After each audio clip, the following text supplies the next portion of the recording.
Le propuse abrir la relación para refrescarnos, pero él solo me terminó.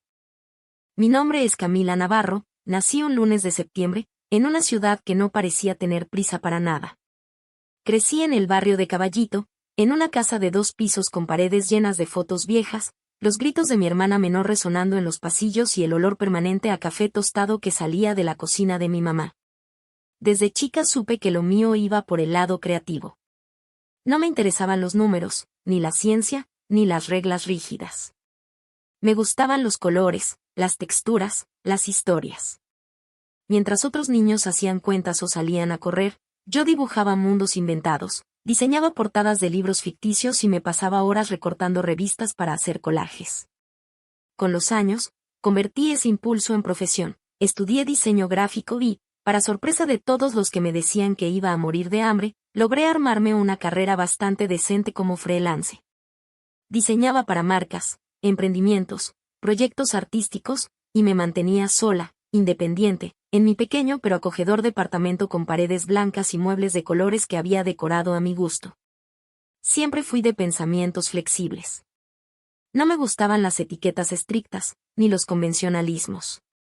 Eso no significaba que no creyera en el amor, pero no me gustaba pensar que había una sola forma de vivirlo. Mientras algunas de mis amigas soñaban con casarse antes de los 30, tener hijos, y firmar papeles que aseguren el amor, yo pensaba que el compromiso verdadero no tenía nada que ver con anillos ni con fiestas, sino con presencia, con lealtad emocional, con libertad acompañada. A pesar de eso, o tal vez por eso, me volví una mujer que buscaba vínculos profundos.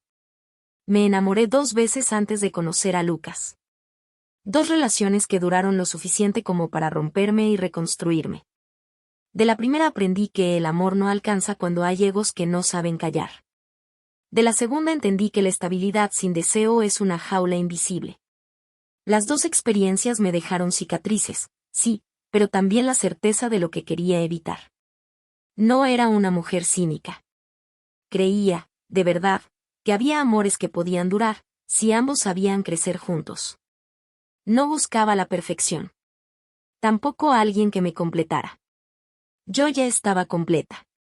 Lo que deseaba era alguien con quien compartir sin renunciar a mí misma. A mis 29 años, tenía una rutina equilibrada. Trabajaba desde casa la mayor parte del tiempo, salía a caminar en las mañanas con mis auriculares puestos y música indie en los oídos, me hacía café de prensa francesa, leía novelas de autoras latinoamericanas. Iba a ferias de diseño los fines de semana y me permitía una copa de vino sola cuando lo necesitaba. Era una mujer tranquila, introspectiva pero no tímida, reflexiva pero no pasiva. Me gustaba cuestionar, buscarle doble fondo a las cosas. Y aunque tenía esa fachada de seguridad, también tenía mis inseguridades, como todas. A veces dudaba de mis decisiones, a veces me costaba decir que no, a veces me perdía un poco cuando sentía que el amor me exigía más de lo que estaba dispuesta a ceder. Y fue en medio de ese equilibrio inestable, cuando me sentía bien, pero no plena, que apareció Lucas, sin aviso, sin advertencia, y sin intención de cambiarme, al menos al principio. Todo comenzó una noche cualquiera, de esas que una jura que no va a ser más que una anécdota tibia. Era marzo, hacía calor pero ya se sentía el desgaste del verano. Una amiga mía, que organizaba ciclos de charlas en bares, me había rogado que la acompañara a una especie de encuentro creativo en un bar-librería en San Telmo. Yo no quería ir. Había tenido una semana agotadora, mis proyectos estaban atrasados y sentía que no tenía nada inteligente para aportar en un espacio donde todos hablaban como si fueran candidatos al Nobel. Pero fui. Porque a veces digo que sí por culpa. Porque a veces necesito que algo inesperado me saque del bucle de mi mundo ordenado. El lugar estaba lleno. Mesas compartidas, luces cálidas, estanterías con libros viejos. Me senté a un costado, con mi copa de Malbec en mano, fingiendo escuchar, mientras mentalmente hacía listas de pendientes y recordaba que tenía que mandar un presupuesto antes del lunes. Y fue ahí cuando, desde el otro lado de la mesa, lo escuché hablar. Lucas. No supe su nombre hasta después, pero esa voz grave, firme y tranquila me hizo girar. No hablaba para impresionar. No se adornaba. Decía algo sobre cómo el diseño urbano condiciona nuestra forma de sentir. Lo decía sin arrogancia, como quien comparte una observación al pasar. Lo miré. Y sentí ese algo raro. Una vibración. Una especie de interrupción interna. No era particularmente lindo en el sentido comercial. Pero había algo en el que no se podía ignorar, la manera en que se sentaba, la forma en que no necesitaba alzar la voz para que todos lo escucharan. La camisa arremangada, el pelo desordenado, los ojos atentos. Cuando terminó de hablar, fue directo a la barra. Yo me levanté poco después. No con la intención de abordarlo, pero tampoco sin esa intención. Nos encontramos casi sin querer. Él pidió cerveza. Yo, otra copa de vino. Me miró. Sonrió apenas.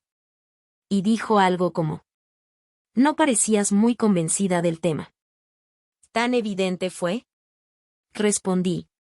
No lo sé, pero parecías en otro planeta. Y ahí comenzó. Una conversación de pie, entre la barra y el murmullo de fondo. Al principio tímida, luego fluida, y finalmente inevitable. Me dijo que era arquitecto, que había trabajado años en una firma grande pero se había cansado de los proyectos vacíos, que ahora diseñaba espacios pequeños con propósito, locales, casas, reformas personales.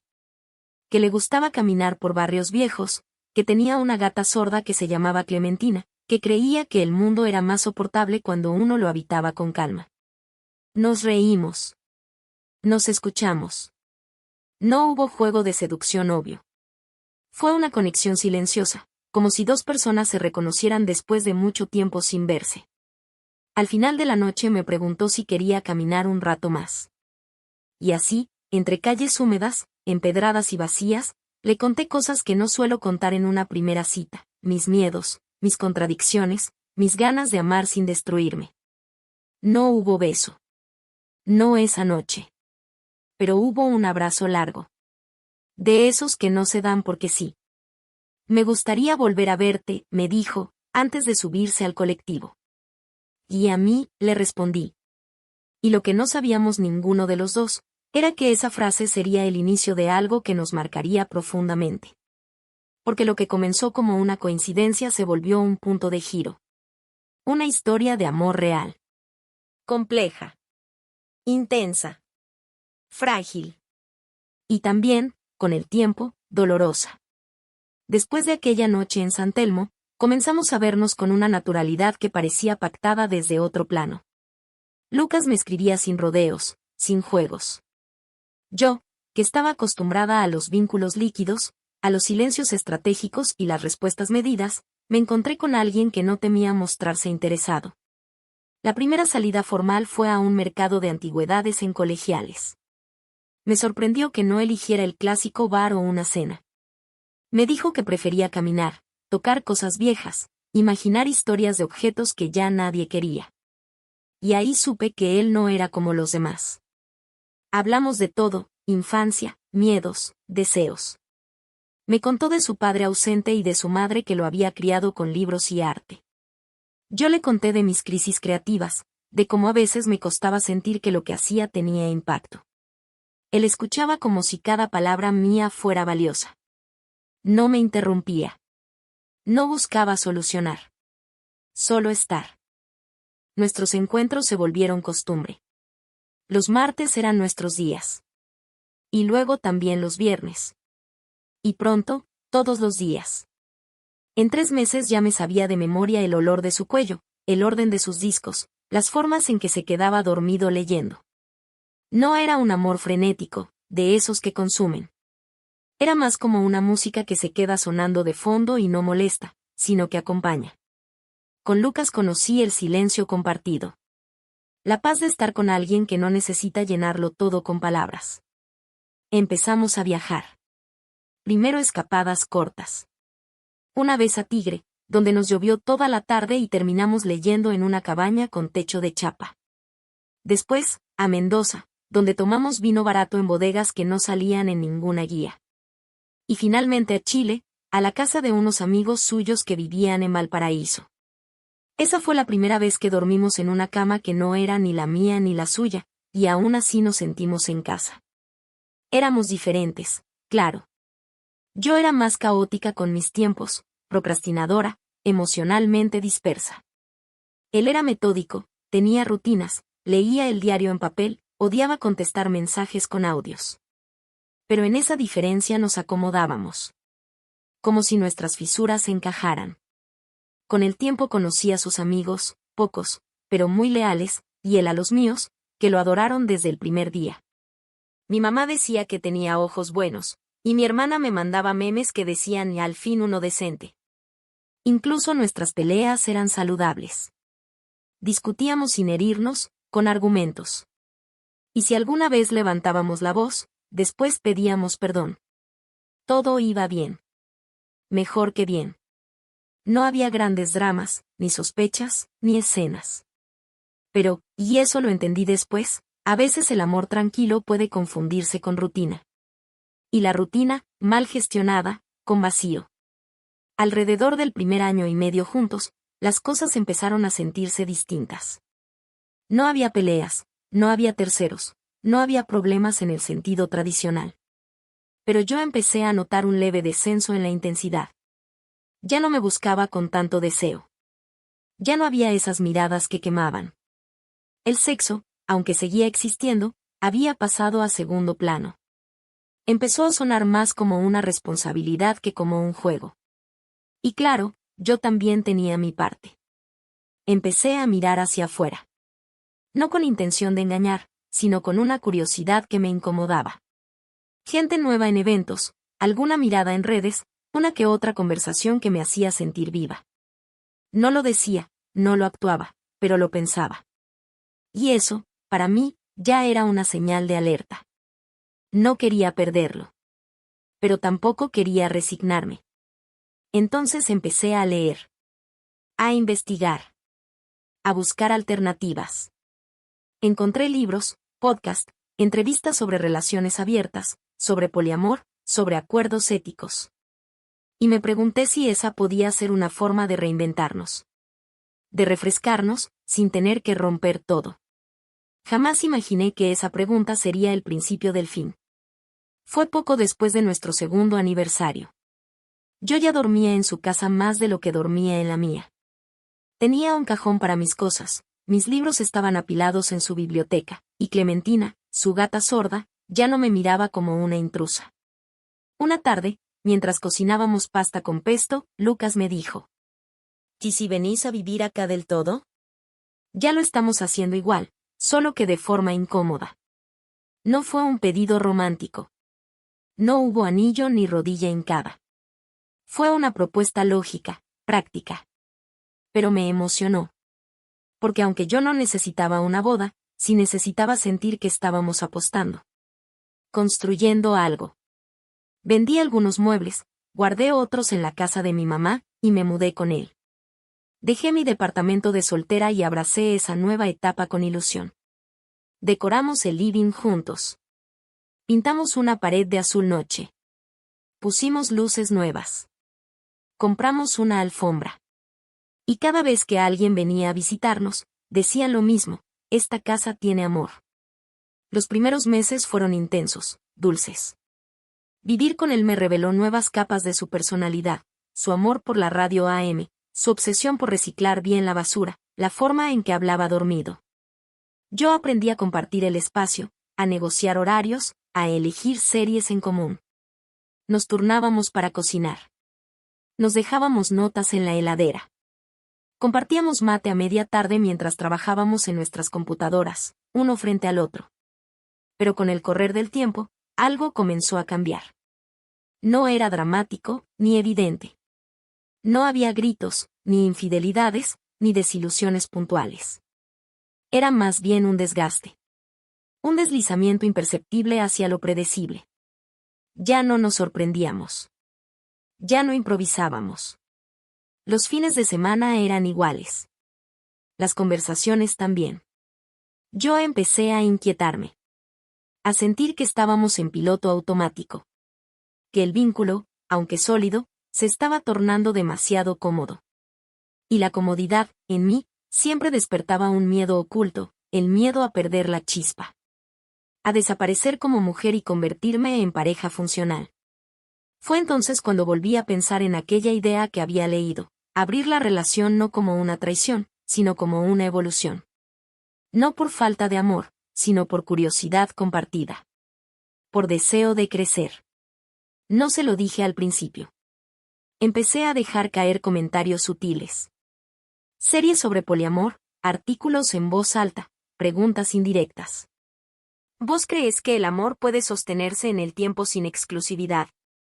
¿No te parece que el deseo también se puede renovar desde otro lugar? Lucas respondía con tolerancia, pero sin entusiasmo. Me decía que era interesante, que todo dependía del acuerdo de cada pareja. Que él prefería la estabilidad. Yo lo escuchaba, pero seguía rumiando la idea. Hasta que un día, sin rodeos, con voz serena y sin intención de herirlo, le propuse lo que para mí era una posibilidad. ¿Y si abrimos la relación? No lo dije como ultimátum. No lo dije como amenaza. Lo dije con ternura. Como una alternativa. Como una forma de refrescarnos sin rompernos. Él me miró. No habló enseguida. Cerró la laptop. Se acomodó el pelo. Me sostuvo la mirada. Y lo que vino después, lo cambiaría todo. Después, simplemente se levantó, tomó su campera del respaldo del sofá y me miró con los ojos llenos de algo que no entendí hasta mucho después. Gracias por ser honesta. Pero yo no necesito abrir lo que ya estaba completo para mí. Y se fue. Pasaron las horas, los días. Al principio pensé que era temporal. Que Lucas volvería. Que entendería que mi propuesta no era un rechazo, sino una forma de salvarnos. Pero no volvió. En su lugar llegaron sus mensajes escuetos. Que se iba a quedar en lo de su hermano. Que necesitaba tiempo para pensar. Que estaba dolido, confundido. Que no entendía cómo podía haberle planteado eso cuando él jamás me falló. Que tal vez no éramos tan compatibles como creíamos. Yo lloraba en la ducha. En la cocina. En el colectivo. Me despertaba pensando que todo había sido una pesadilla, pero no. Estaba sola. En el mismo departamento que había compartido con él. Con las mismas tazas en la alacena. Las mismas sábanas en las que hicimos el amor cientos de veces. Todo igual, menos él. Mis amigas intentaron animarme. Algunas me decían que fui valiente, que el amor también es cambiar, que Lucas fue cobarde por no intentarlo. Pero yo sabía que no. Que fui yo la que arriesgó lo que teníamos sin medir las consecuencias. Y sí, pensé en escribirle. Pedirle que volviéramos a hablar. Que no lo decía en serio. Pero no podía borrar lo que ya había dicho, lo que ya había abierto. Lo irónico es que nunca llegué a estar con nadie más. Nunca abrimos nada. Solo pronuncié las palabras y eso bastó para que él se fuera. Porque para él, el amor no necesitaba reformas. Solo estar. Y yo, en mi búsqueda por aire, dejé que se me escapara todo. Así que ahora estoy acá, entre fotos que ya no sé si borrar, y un silencio que suena más fuerte que nunca.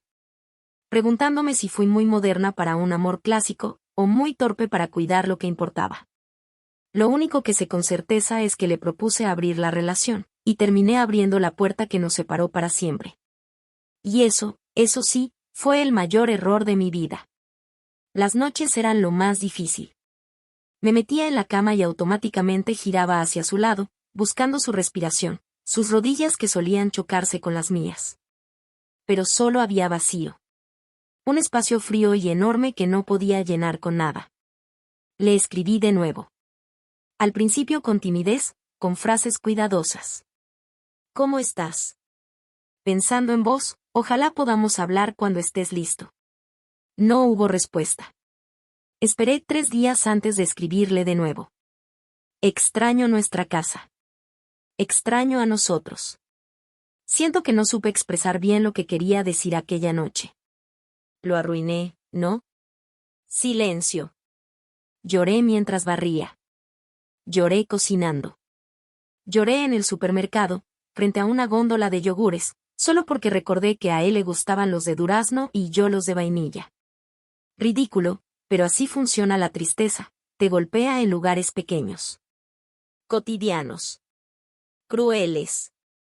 A la quinta semana ya no me importó guardar la dignidad.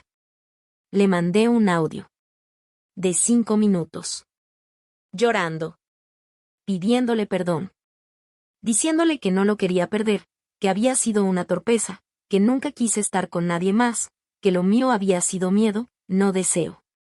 Porque cuando uno ama a alguien que ya no te quiere, el dolor no tiene consuelo, solo eco.